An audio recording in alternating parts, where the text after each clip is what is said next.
Alright. So, ang gagawin na lang natin, instead na i-introduce ko na kagad yung mga tools or anything, I think it's better na i-introduce ko siya while showing, ay, introduce ko siya while demonstrating agad yung mga ginagawa niya while I'm working. So, hindi ko maka-cover lahat yung tools kasi parang hindi ko naman siya lahat talaga ginagamit. There's always a usual thing na as artist, do you have a usual thing or routine na ginagawa nyo? Hindi ako maganda sa Maya kasi there's so much things na pwede nyong kalikutin or pwede nyong tools na pwede nyong gamitin as your own na with the same output. So, kunyari, pwede kang mag-transform dito, pwede ka rin mag-transform dito sa modifiers or sa tools mismo. Nandito rin lahat. Pero, ginamit lang tong tool na to sa itong UV kit na to para sa padali yung work nyo. And meron din again dito sa if you press alt or right click, nandito rin yan. So, I decided na just show you guys yung tools while I'm working. So, makikita nyo agad yung mga functions nila instead of just its meaning na naka-slides. At least nakikita nyo na kagad yung pwede nyo gawin or na-imagine nyo na kagad. Natatatak na sa isip nyo yung function, not the definition. So, let's start. So, I've decided na mag-start siya sa cylinder. So, shift ko to then inverse and delete. So, let's start here. Scale this up. So, yan. Bale, if you have a dual screen, mas madali siya. Sa work ko, we have dual screens there para mas mapadali yung nag-UV kami or may reference kaming sinusunod. Nasa kabilang screen lang yan. Tapos sa main screen or monitor nyo, yan yung Maya. So, going back sa 3D object, to navigate sa UV, same din halos sa mismong viewport. Bale, scroll, zoom in, then alt middle mouse to pan, and you can tumble since 3D object siya. You can tumble gaya dito sa viewport na pwede ka mag alt left click, then makakatumble ka. Since this is a 2D space, zoom in and pan lang halos. So, this is the UV editor. So, as you can see, sa first quadrant siya kagad nag-land yung object by default niyan. So, it's much better na hindi nyo natatanggalin dyan yung main object. Pero usually, along the way, kunyari ito, pwede nyo siyang i-move somewhere, then ibabalik nyo lang. If you wanna, kunyari ako, ginagawa ko, pinaplace ko lang siya somewhere there. Diyan. So, basic lang muna, selections. So, sa selection, may dito sa upper right, vertex selection. Pwede siya, you can select verts here.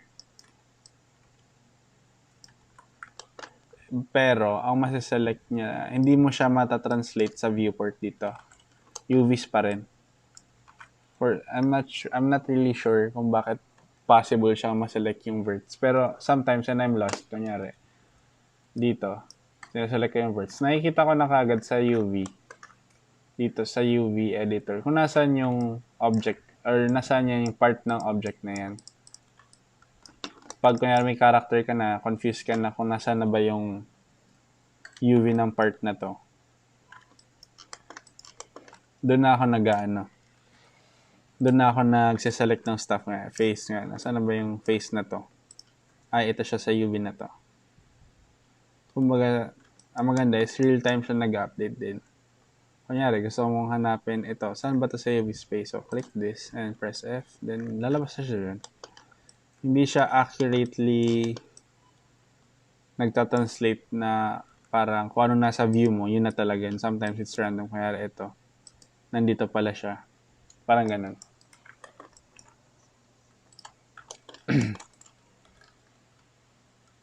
Now, since yan, sa verts, may selection siya.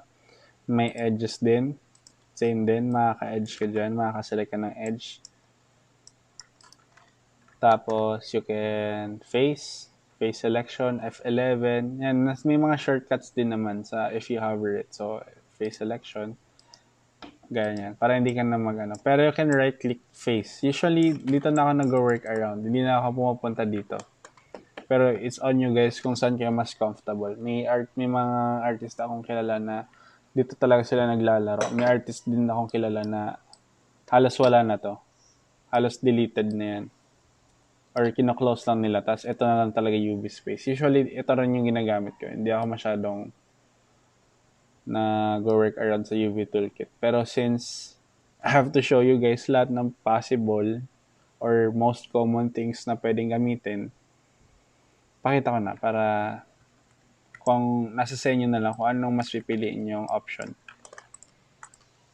So yan, going back, ito, UV selection.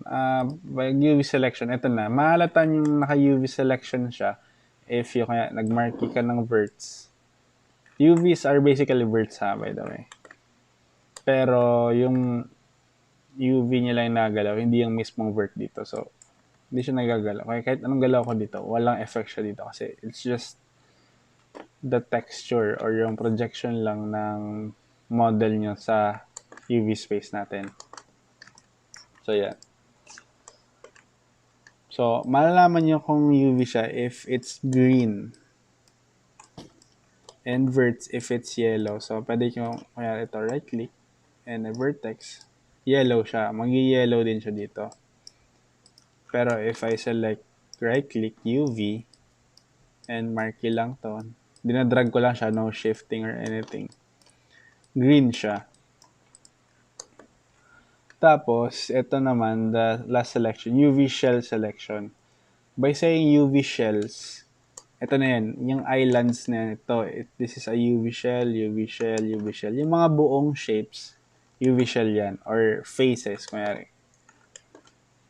From face, or mga buong merged UVs, parang ganun. So, if I select this, mag-hover na siya, pwede ko na i-translate yan as a group. Pero, then again, ang usually kong ginagawa, nira-right click ko lang siya, then UV, right click UV, then magse-select lang ako kahit isang UV lang dyan sa isang island din or sa shell. Then control, right click UV shell. Shell na, naselect ko na yung buong shell. Ganun lang din. So, kunyari, nakakuha nyo na, select lang isang UV, control, right click UV shell. Ganun lang. Ayan, basic controls and basic elements sa faces, edges, verts, and UVs. Pwede mo rin siyang i-convert. Kunyari, if I select kunyari this one UV, then control right click to UV shell. Ang maganda dito is pwede nyo siyang i-transform to face selection, edge selection. Kaya naka-edge nyo, na-select nyo na siya as UV. So, if I control right-click to faces, madami pa siyang options to face perimeter or to faces mismo. Usually, yung nagamit is to faces. Maging face yun na yung selection. And then again, kung gusto nyo yung to edges selection naman yung shell na ito, control, right-click, then to edges. Pwedeng to edges perimeter. Pag sinabing to edges perimeter, itong perimeter na, sa outer perimeter lang siya masiselect. So, control, right-click to edges, then edge perimeter. Ito na lang masiselect. So, yan. So, why is this selected? Diba, ito yung selection ko lang, diba? Why do you think this is selected? Kasi, pag makikita nyo sa viewport, these edges are connected sa viewport. So if I click this, ito yung original na connected faces niya sa viewport. Parang ganun lang. These are just unwrapped versions ng 3D objects niyo. So it doesn't really matter. Kaya nag-visual ulit ako. Kahit gaano ako kaikot yan. If I select an edge here, magka-connect pa rin sila. So if I deselect this one, magdi-deselect din to. Kasi they are, again, connected. Though separated sila sa UVs, these are just parang more of textures lang. Hindi siya yung actual 3D object. Iyan yung isa sa pinaka-confusing part sa akin na separated na sila dito sa UV pero bakit sila connected pa rin sila sa viewport? Kasi these are just textures. Mostly textures lang. 2D space siya. So, yun. Since, okay, kaya na-select ko na to edges. Then, may edge na siya. Pwede rin na from edges to verts. So, control, right-click, to vertices. Then, to vertices. Pwede rin to vertices perimeter. Like, doon sa to edges perimeter, meron din siyang to vertex perimeter. Yan. So, nagalaw rin to since they are connected. Dito nagalaw kasi they're not connected from here. Diba? Yan lang. So, next step, kunwari, oops.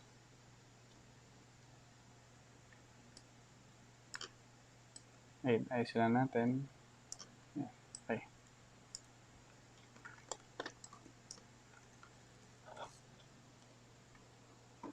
Next is sa ito, may selection options din to na pick marquee, yung usual na by default na ma-marquee nyo siya, na ma-marquee yung mga bagay-bagay. Pag drag, you're just gonna drag vertices, yan, drag lang ng drag. Yan.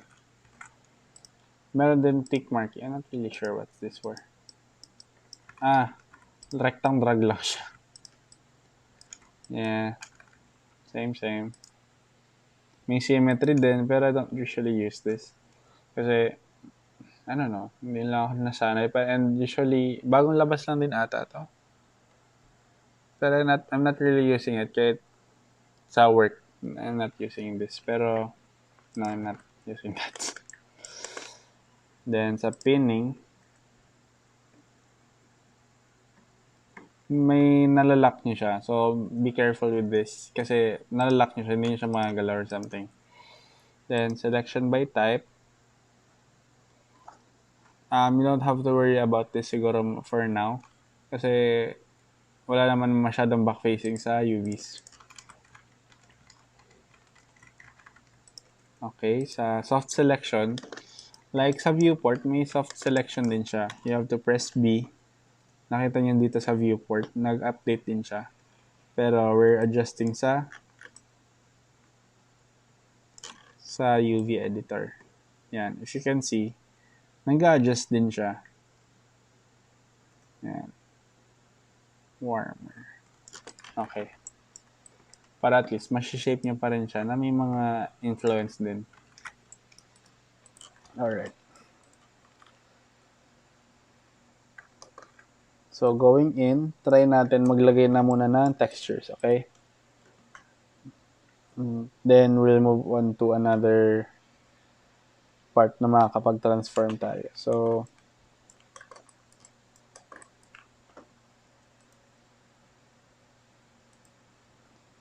I've downloaded, minimize ko lang to, I've downloaded a texture na online.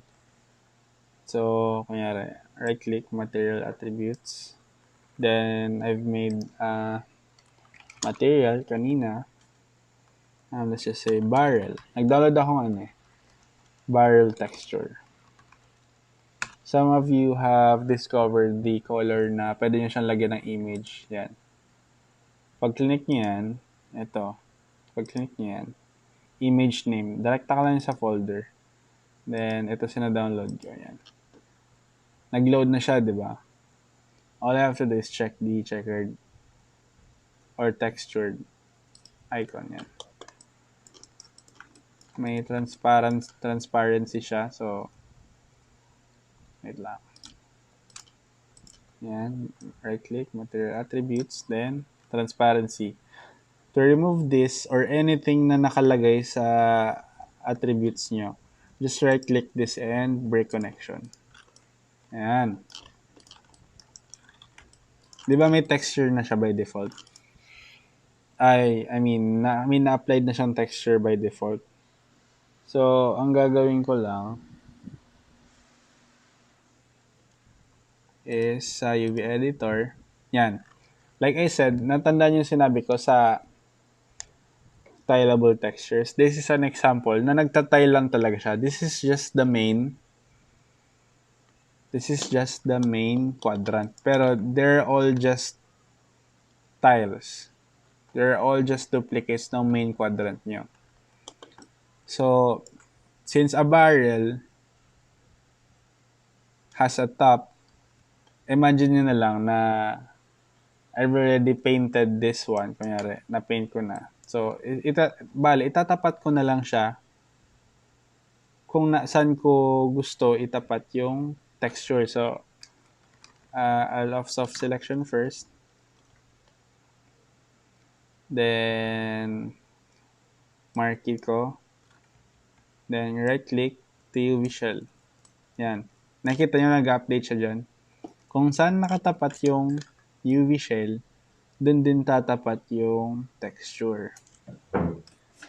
Pinoproject niya lang, basically, no, it's not basically. Ito talaga, pinoproject niya lang talaga siya.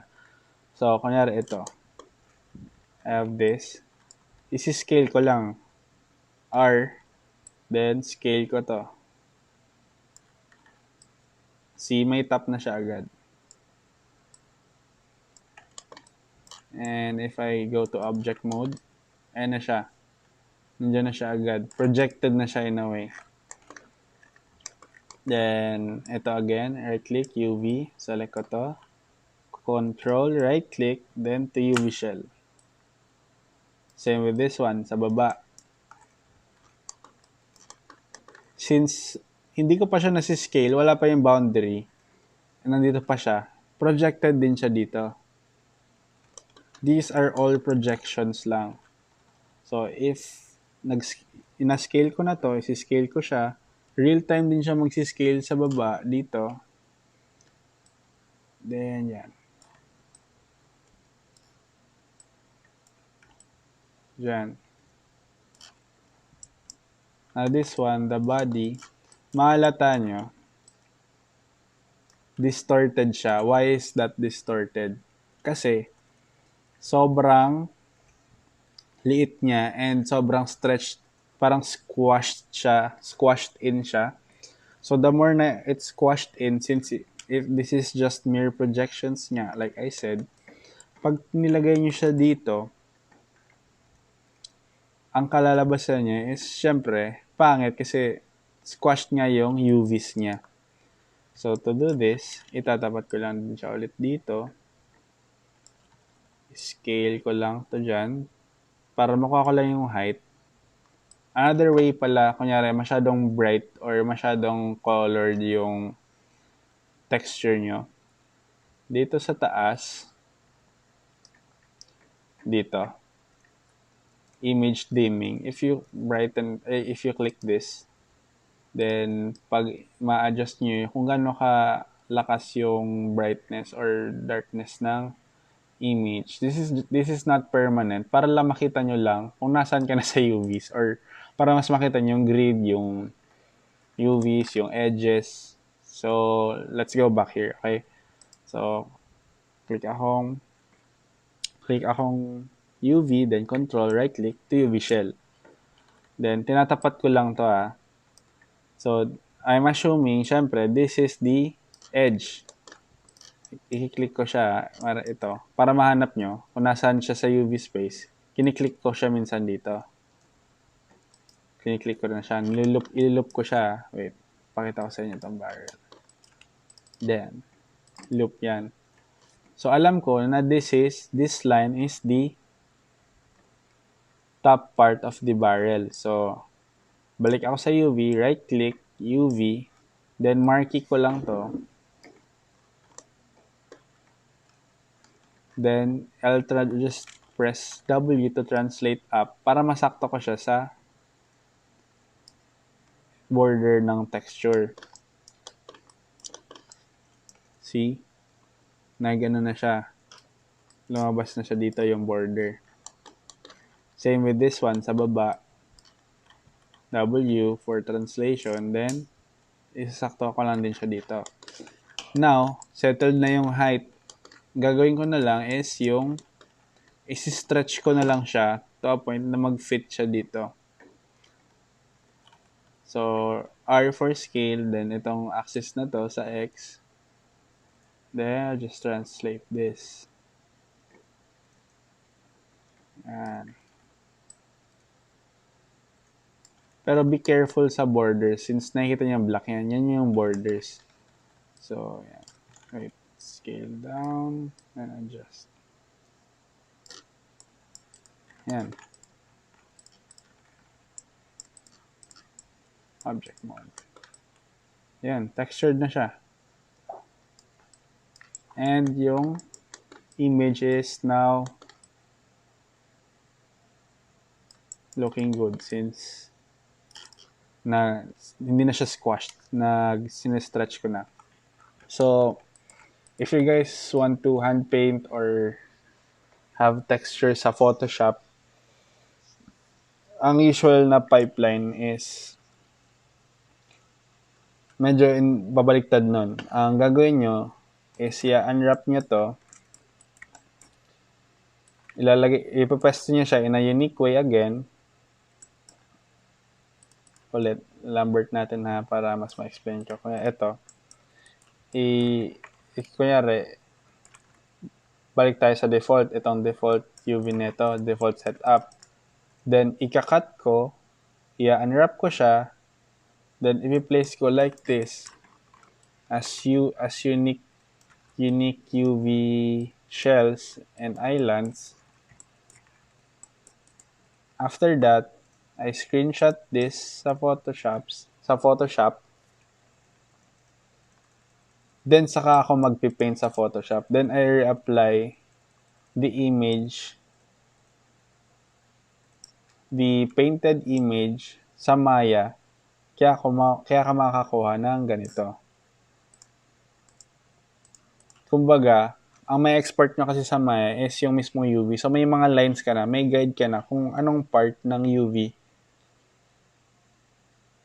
yung pinipaintan nyo. So, you have an idea kung nasaan yung barrel, yung flower, or yung leaf. Ganun lang.